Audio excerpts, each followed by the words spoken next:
Thomas, Percy, and James were looking at the early morning sky. Everyone's so much happier when springtime comes. Everyone except Sir Topham Hatt, grumbled James. He seems to be working us harder than ever. I'm tired of these coastal runs. He just wants everything to be ready for the holidays, replied Percy. Anyway, salty air makes me all cheerful in my smoke box. Pah, snorted James. It's the countryside that really gets me fired up. It's the only place to be. And he puffed away to collect his freight cars from the docks. Thomas and Percy had to take some empty freight cars to the scrap yards.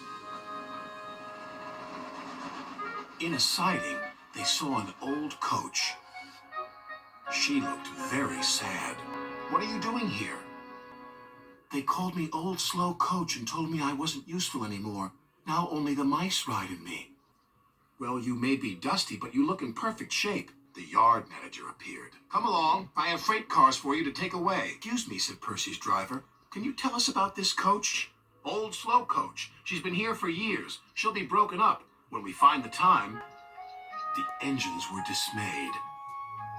We'll try and help you, said Thomas. But he didn't know how. Meanwhile, James was enjoying himself. This is the life, he chortled. But he was heading for trouble. One of the fuel cars was leaking. Then, suddenly, it caught fire. Oh, help! Cried James. They reached a siding, and his driver gave the alarm. It's fuel, and it's dangerous.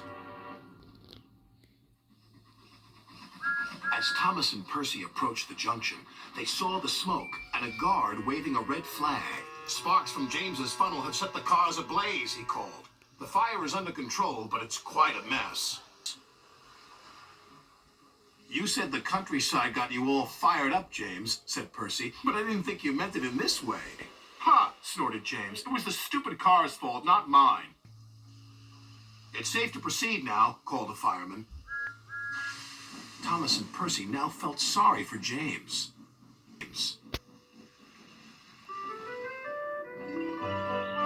It wasn't long before they reached the station.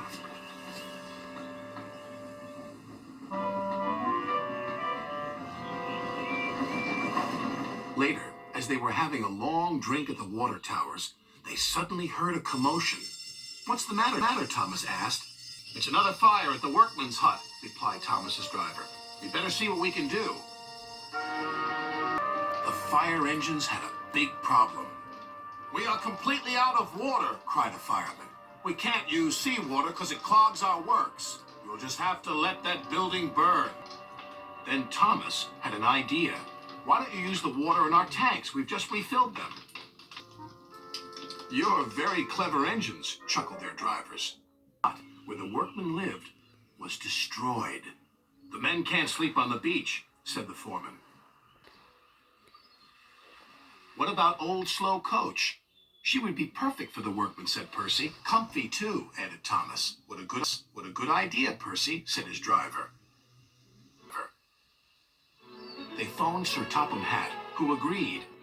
She'll be spick and span by the time you collect her. I can't thank you enough. I feel splendid. The engines buffered up to her, and she set off happily for her new home.